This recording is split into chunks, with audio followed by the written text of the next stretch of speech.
बहुत पुरानी कहावत है, जैसा कर्म करोगे वैसा ही फल पाओगे।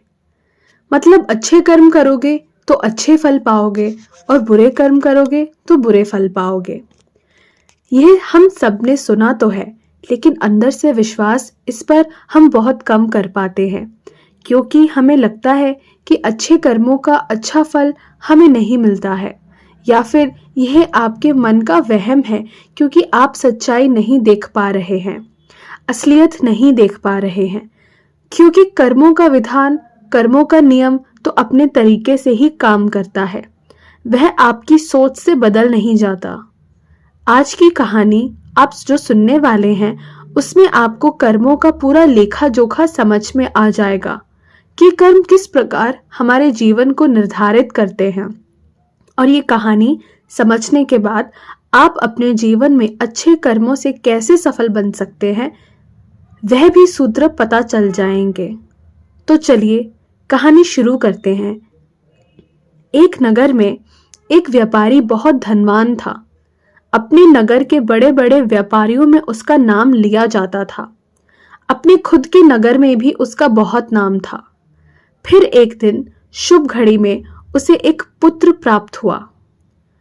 उस पुत्र के जन्म पर व्यापारी बहुत खुश हुआ। उसने अपने पुत्र का नाम रामनाथ रख दिया। व्यापारी ने सोचा कि अब उसका पुत्र बड़ा होकर उसके कारोबार को संभालेगा और वह अपने नगर का सबसे बड़ा व्यापारी बन जाएगा। उस व्यापारी ने अपने पुत्र का अच्छे से लालन पालन किया, उसे अच्छे से पढ़ाया लिखाया और उनके पुत्र रामनाथ ने भी बड़े होकर अपने पिता का व्यवसाय में हाथ बढ़ाना शुरू कर दिया। पिता अपने पुत्र को ऐसे काम करते देख बहुत प्रसन्न होते थे। जब रामनाथ कुछ समझदार हो गया तो व्यापारी ने अपने पुत्र रामनाथ का विवाह एक सुंदर युवती के साथ करवा दिया। रामनाथ भी बहुत खुश था। सो शादी होने तक अपने पिता के साथ व्यवसाय में हाथ बढ़ाता रहा, लेकिन फिर अचानक ही रामनाथ में कुछ परिवर्तन आने लगे। वह दिन भर अपने दोस्तों के साथ घूमने लगा।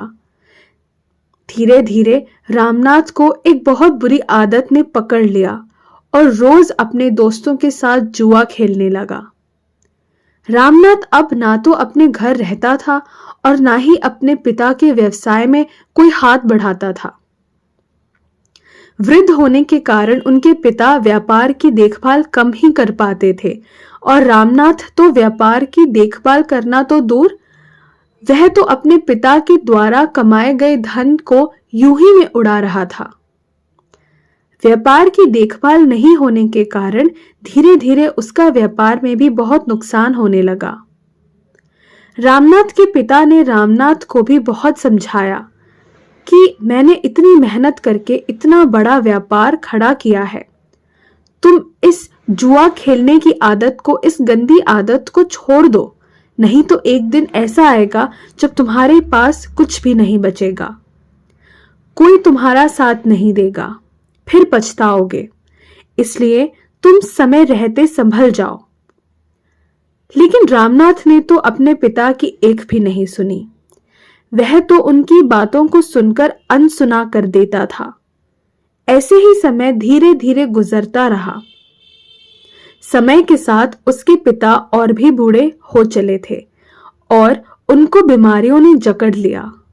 कुछ समय के बाद ही उस व्यापारी की मौत हो गई।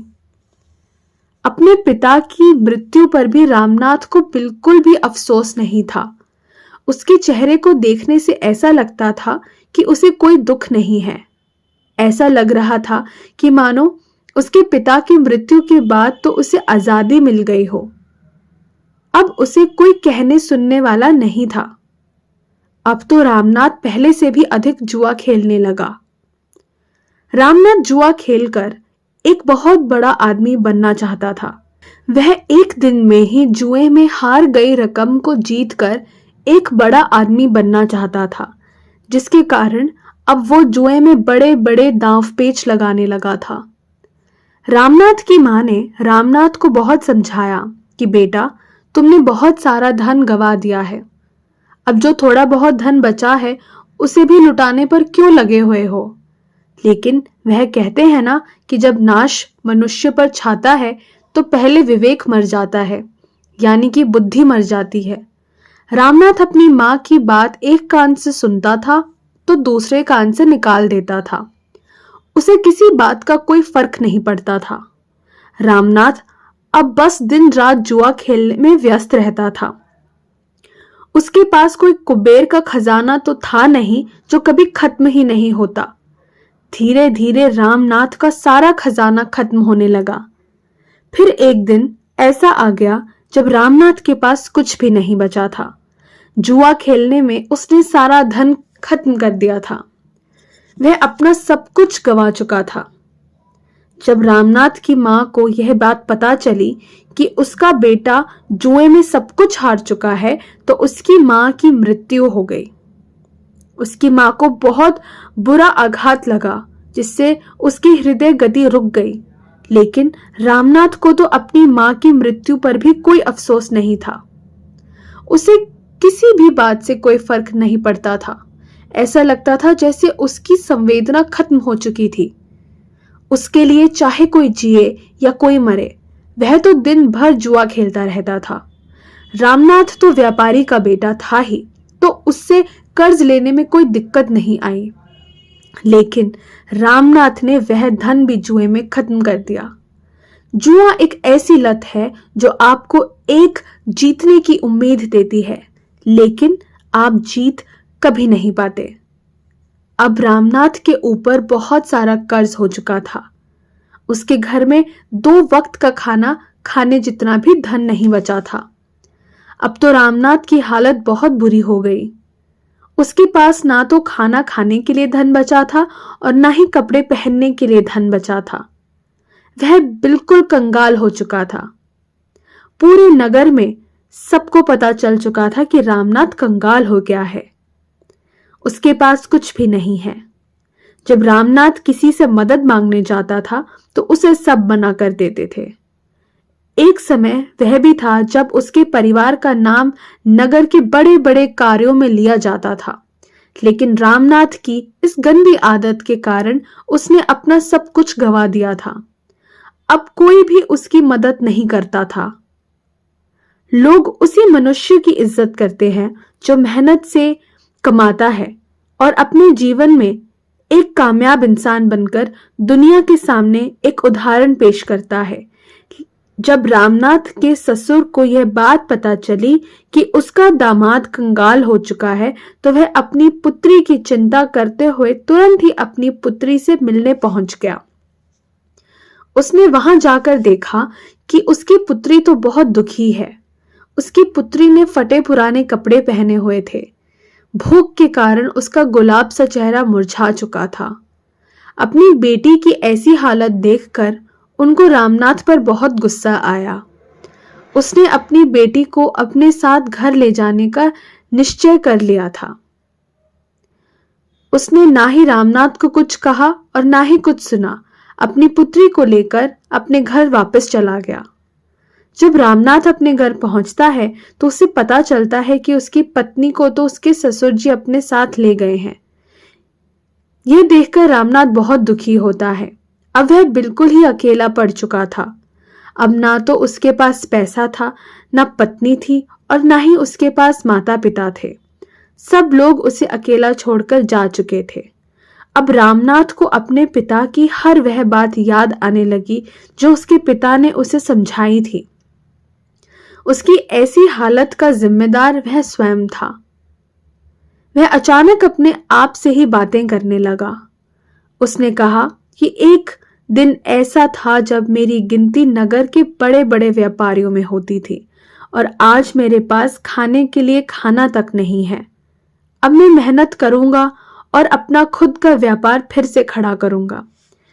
यह सोचकर रामनाथ अपने ससुर से मिलने के लिए गए। उसने कुछ धन उधार लेकर अपना व्यापार फिर से शुरू किया। सुबह होते ही वह अपने ससुर से मिलने के लिए निकल पड़ता है। ससुराल पहुंचकर वह अपनी हालत को देखकर रोने लगता है। अपने फटे पुराने कपड़ों को देखकर वह सोचता है कि वह अपने ससुराल में ऐसे फटे पुराने कपड़ों में तो नहीं जा सकता।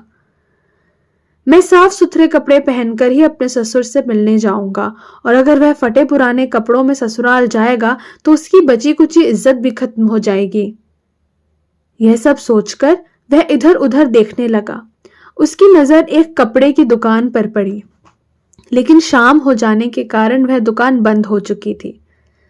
रामनाथ ने निर्णय लिया, जो सुबह तक वही इंतजार करेगा, जैसे ही दुकान खुलेगी तो वह अपने ससुर का नाम लेकर कपड़े खरीद लेगा, और जब ससुर जी से उससे पैसे मिलेंगे तब वह उस दुकान की उधार चुका देगा।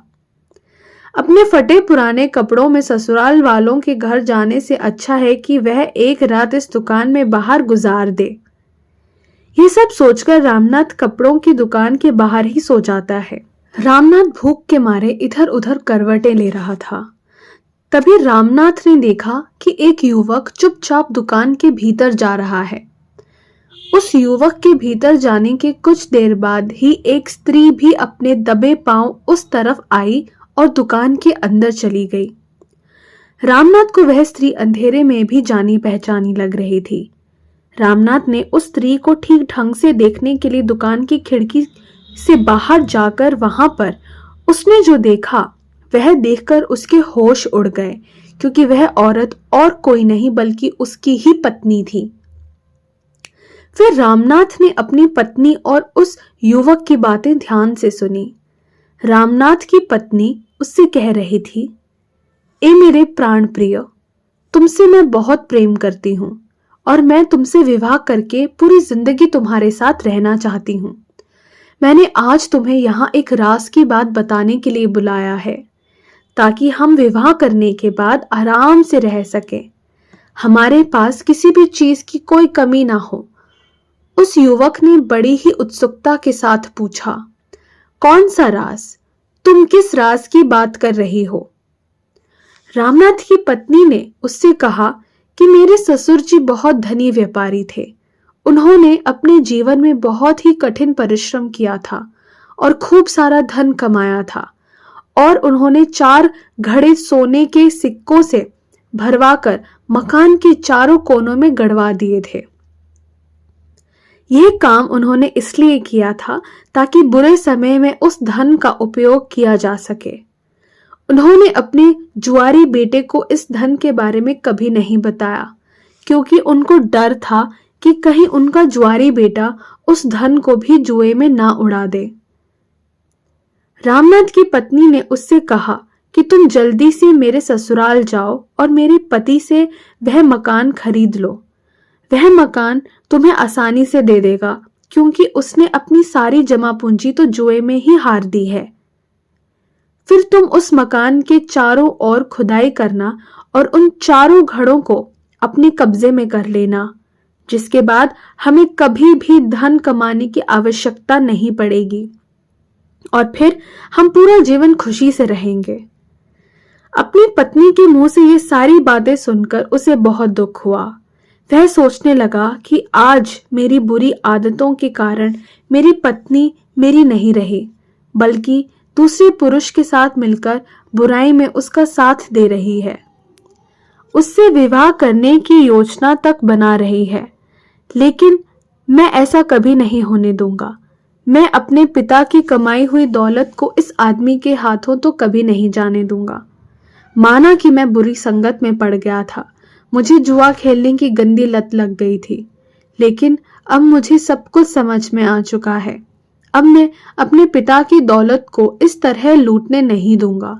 यह सब सोचकर रामनाथ तुरंत अपने घर के लिए निकल जाता है। सुबह होते होते वह अपने घर पहुंच जाता है। घर पहुंचकर वह बिना कोई समय गंवाए अपने घर के चारों कोनों की खुदाई करना शुरू कर देता है। खुदाई करने के थोड़ी ही देर बाद उसे वह चारों घड़े मिल जाते हैं। फिर वह उन चारों घड़ों को सोने के सिक्कों से निकाल लेता है और उन घड़ों में कोयला भरकर वापस उसी जगह पर रख देता है। इसके बाद रामनाथ अपनी पत्नी के प्रेमी का इंतजार करने लगता है। कुछ दिनों के बाद उसकी पत्नी का प्रेमी उसके घर पर आता है। उसके घर आकर कहता है कि मैंने सुना है कि ये मकान बेचने के लिए उपलब्ध है, तुम मुझे घर बेच सकते हो क्योंकि मैं इस नगर में अपना व्यवसाय शुरू करना चाहता हूं। मुझे घर की जरूरत है और तुम्हें पैसों की जरूरत है, हम दोनों की जरूरतें पूरी हो जाएंगी। रामनाथ तो इसी मौके के इंतजार में था। उसे उस आदमी की सारी योजना पहले से ही पता थी। उसने तुरंत अपना मकान उसे बेच दिया और फिर रामनाथ मकान बेचने से मिली रकम और सोने के सिक्कों को लेकर दूसरे नगर को चला गया ताकि वह वहां जाकर अपना नया काम शुरू कर सके। वहां पहुंचकर रामनाथ ने व्यापार शुरू कर दिया। शुरू में उसे बहुत कठिनाई हुई। उसने खूब मेहनत की। व्यापार में कभी थोड़े बहुत ऊंच नीच होती रहती है, लेकिन उसने सब कुछ संभाल लिया। थोड़े से दिनों में ही उसने बहुत सारा धन कमा लिया। फिर उस नगर में रहने वाले एक सेठ की नजर रामनाथ पर पड़ी। सेठ ने रामनाथ को देखकर यह सोचा कि यह युवक बड़ा ही मेहनती है। इसमें इतनी कम दिनों में अपने व्यापार को इतनी बुलंदियों पर पहुंचा दिया। मैं अपनी बेटी की शादी इस युवक से कर देता हूं। मुझे अपनी बेटी के लिए इससे अच्छा वर नहीं मिल सकता। फिर वह सेठ रामनाथ के पास जाकर उसके सामने शादी का प्रस्ताव रखता है। रामनाथ ने सेठ का प्रस्ताव स्वीकार कर लिया। सेठ ने अपनी बेटी की शादी रामनाथ से करवा दी। अब रामनाथ के पास वापस पहले जैसे ही सब कुछ हो गया था। उसने धन कमा लिया था, इज्जत कमा ली थी, शादी भी हो गई थी। अब उसके पास सब कुछ था। अब रामनाथ अपना जीवन खुशी से जी रहा था। उसके पास किसी भी चीज की कोई कमी नहीं थी। उधर रामनाथ की पुरानी पत्नी को प्रेमी वह घर पाकर बहुत खुश हो रहा था, लेकिन जब उसने मकान के चारों कोनों की खुदाई की तो उसे सोने के सिक्कों के बदले कोयले से भरे 4 घड़े मिले और कोयले से भरे घड़ों को देखकर वह छाती पीट पीट कर रोने लगा। उस युवक को रामनाथ की पत्नी पर बहुत गुस्सा आ रहा था। वह सोच रहा था कि काश उसने उसकी बात नहीं मानी होती। अगर उसने उसकी बात नहीं मानी होती तो उसे आज अपना घर ना गंवाना पड़ता। सोने के सिक्कों से भरे घड़े मिलना तो दूर, उसके जीवन की जमा पूंजी भी जाती। इसके बाद उस युवक ने अपनी प्रेमिका यानी रामनाथ की पत्नी को भी सबक सिखाने के लिए उसे छोड़ दिया। वह वापस अपने गांव लौट आया और अपनी प्रेमिका को बुलाया और कहा कि तूने मुझे ठगने की कोशिश की है। मेरी सारी जमा पूंजी तूने बर्बाद कर दी। अब मेरे पास कुछ भी नहीं बचा है। आज के बाद कभी मुझे अपना चेहरा मत दिखाना। उधर रामनाथ ने अपनी गलती से सीख ली थी कि बुरे कर्म करोगे तो परिणाम बुरा ही प्राप्त होगा। इस कहानी की सीख पर अगर हम गौर करें तो शुरुआत में रामनाथ जुए का लती था, जुए का आदी था, तो उसके पास कुछ भी नहीं बचा था। वह सड़क पर आ गया था। उसकी पत्नी ने भी उसे छोड़ दिया था।